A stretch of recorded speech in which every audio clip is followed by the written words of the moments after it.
It's a 10-game NBA slate on a Monday, and 6 of the 10 games feature favorites of minus 12.5 or higher. Let's see if we can make sense of it all. Teddy covers WagerTalk.com with today's Teddy's tips, talking NBA for Monday. And again, short spread games for today: LA, Detroit, San Antonio, Miami, Golden State, Dallas. That's the only 3 games that are supposed to be competitive. Houston, Chicago is a single-digit spread. But the other ones, all minus 12.5 or higher for the favorites. I do have a free play posted on my homepage tonight for Warriors and Mavs. I also have a 5% big ticket in play for tonight. 4-1, 80% year to date with the 5% big tickets in the NBA. Long term, 39-19, 67%. That dates back to 2021. I don't release a lot of them, and there was a game tonight that absolutely jumped off the page at me. Check it out right now, wt.buzz/TC. Let's start with what I call wise guy totals. Wise guy totals, what I do every night. I have one thing that I do as a handicapper. It's the same boring thing every single day. At the end of the night, we come upstairs, we go through the box scores, we adjust our power rating numbers, we write down tomorrow's numbers, and what I call the openers. And again, one book's going to open here, one book's going to open there.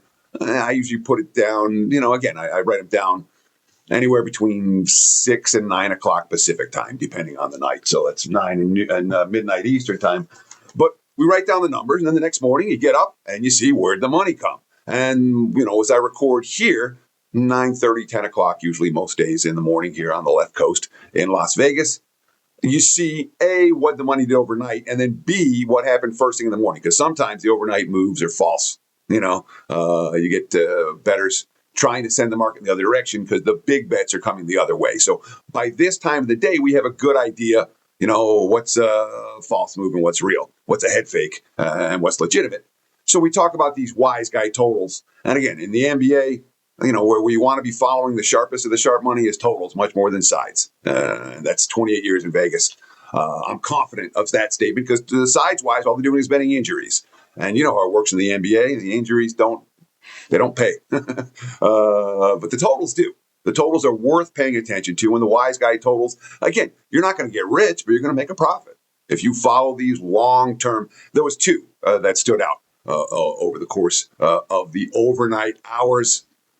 San Antonio, Miami, certainly one of them. The Spurs and the Heat. Right now, I'm seeing as high as 244 out there at some leading indicator books here in Las Vegas. Circa's got a 244 right now, for example, 243.5. I'll call it the prevailing number. And again, last night, when we're talking about Spurs and Heat, they're sitting at 240. So it's clearly been a move to the over for Miami, San Antonio. And of course, it makes sense. I mean, the Heat want to run. They've been, Eric Spoelstra has been pretty vocal this year about looking to push pace. And guess what? All of a sudden, Miami, the last 4 games, 4-0 to the over, and some of them flying over the total. They got to 2 of 45 last time, covered by 2 touchdowns and a field goal to the over against the Rockets. So 260 the game before that, 242 the game before that, 238 the game before that against Orlando.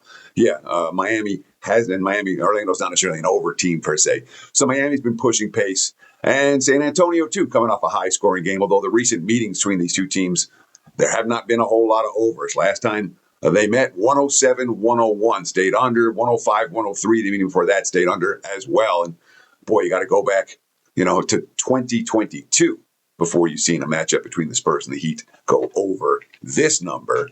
That being said, nothing but sharp money overnight for Miami, San Antonio over. The total current number, again, 243.5 as we speak. You can find 243s out there if you shop around.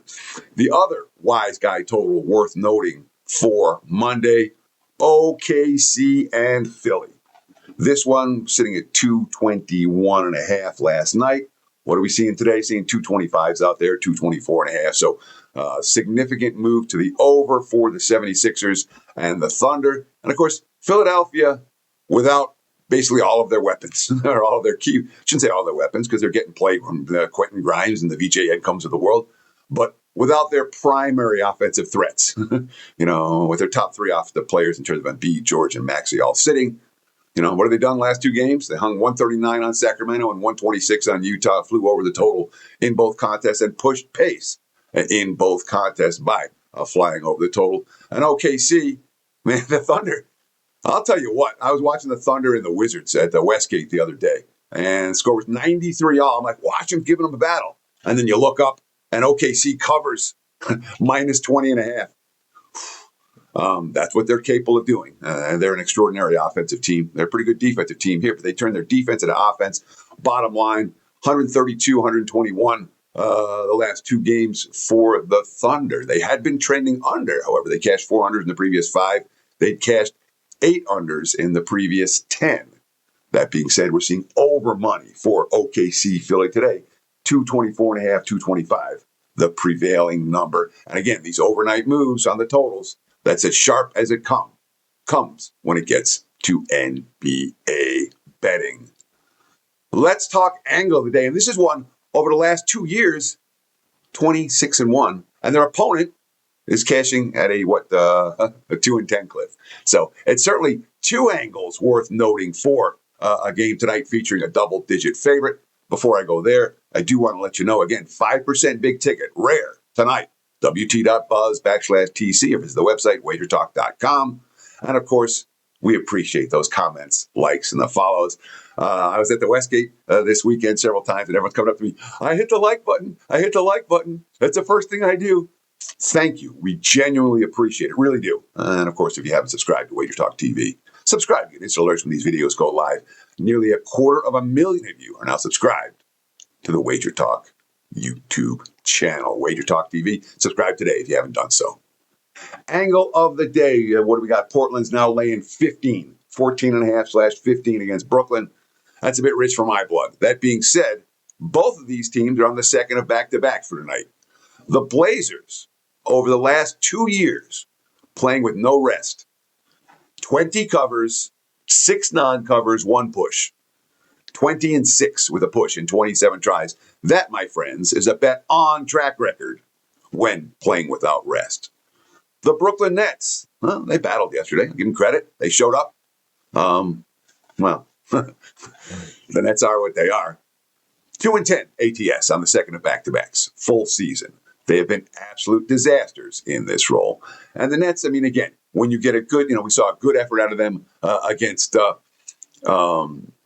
Knicks the other night. And then what happens the next game? Well, good effort for the Knicks. Sometimes they come, sometimes not so much. They did battle in Sacramento. So it's 2 games in a row where they covered the number.